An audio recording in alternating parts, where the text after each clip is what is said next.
About news about fake news. It's so funny when we talk about news about fake news. Today when we switch on our TV and we visit any news website, it is all it looks so sensational, and everything is as if it is happening just outside our main door. So it's very difficult to identify what is real and what is fake. So today I will analyze and I will tell you tips on how you can identify a fake news from real. And before we start our discussion today, you can actually get connected using this QR code. All you have to do is point your mobile phone camera on this QR code while the video is running, and you can get connected to us instantly. So friends, I will take a very small break and I'll meet you after just a few seconds. Don't go anywhere.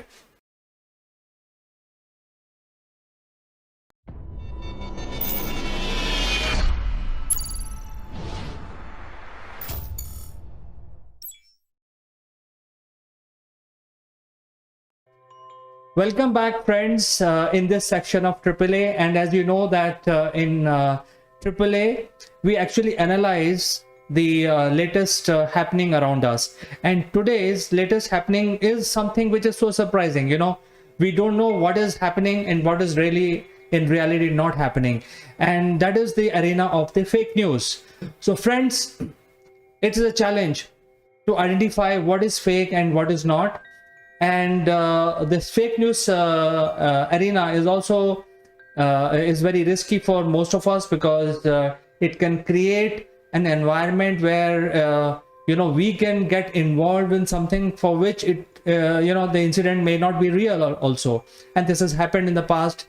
We all know that certain incidents have happened just because of WhatsApp messages being snowballed and utilizing the social media campaigns to create fake news, and some people have paid the price, sometimes also with their lives.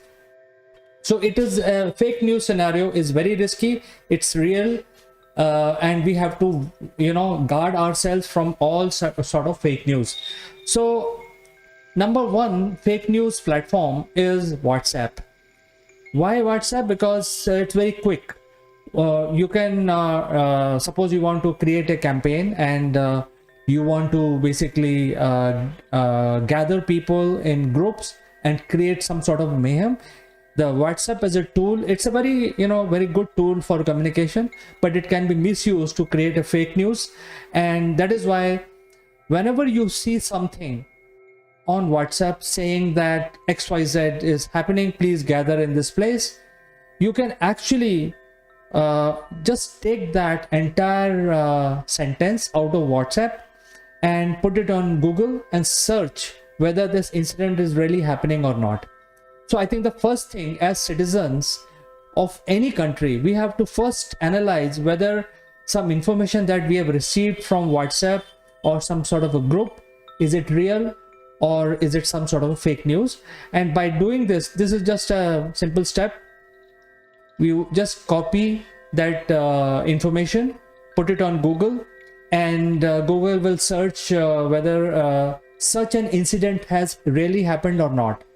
And if it has really happened, then the Google will give you links to those news websites where people have actually gone and witnessed and reported on their news channels or newspaper, which are e-newspapers. So we will see all of those, and this way you can identify whether this incident is real or fake.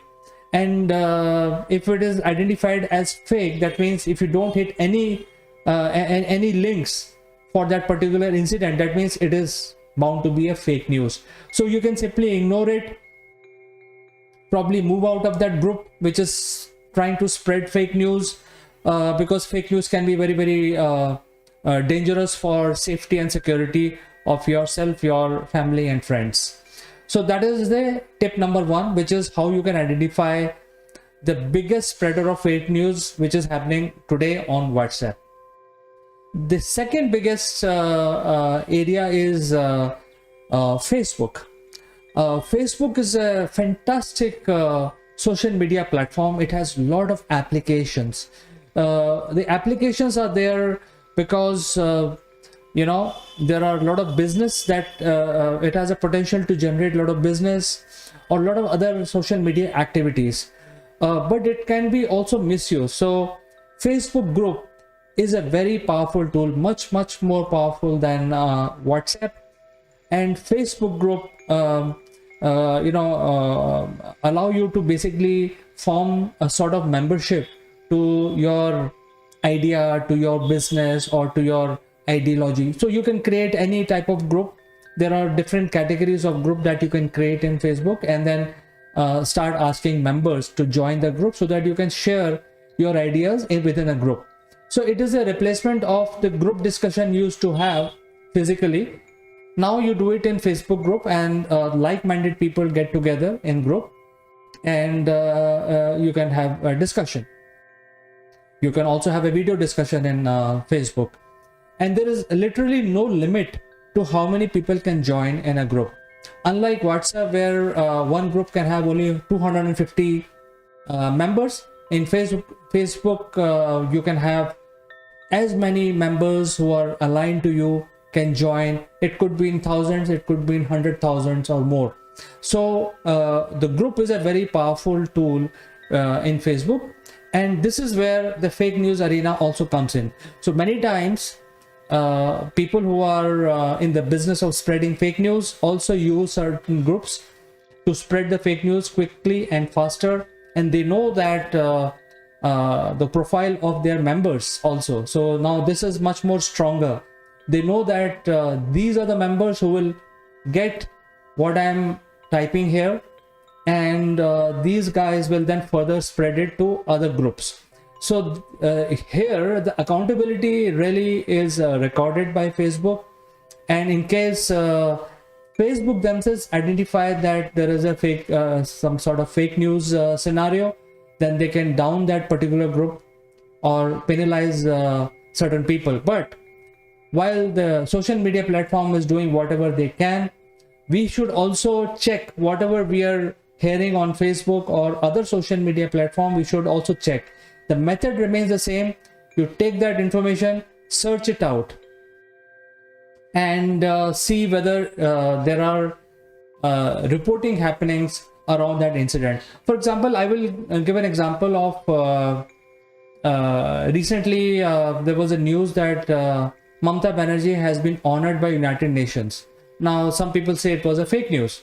There was a this was a news, and then there are people who were saying, spreading fake news, that this is a fake news. So if you go to Google and search whether Mamata Banerjee was awarded by United Nations or recognized by United Nations for doing some great work, you can get it that it is real news, while there are people who are actually trying to spread fake news. So this is a second method of checking how you can be protected and not believe a fake news.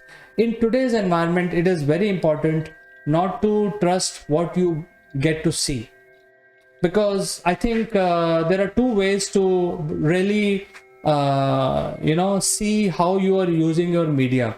One media is free media, where you can get any information, you can be fed any information by anyone in whatever form. And the fake news people who want to spread fake news are actually playing with your emotions.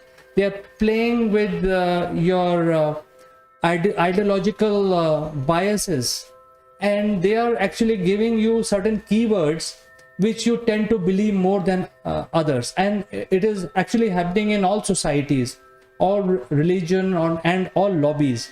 So the fake news guys know exactly, if they use a particular word, what impact it will have, and what is the percentage of that impact they can garner out of it.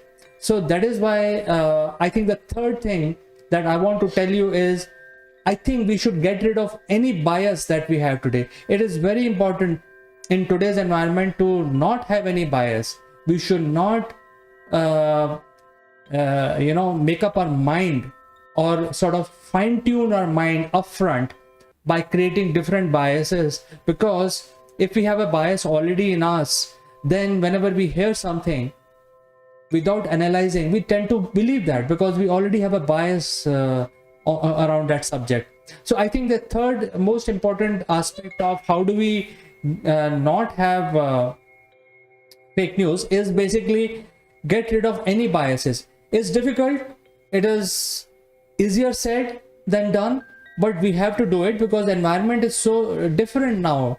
A couple of decades back, you can actually have a bias and you can live in your own corner, nobody will bother. But right now the world is so well connected, and the social media platforms are global platforms.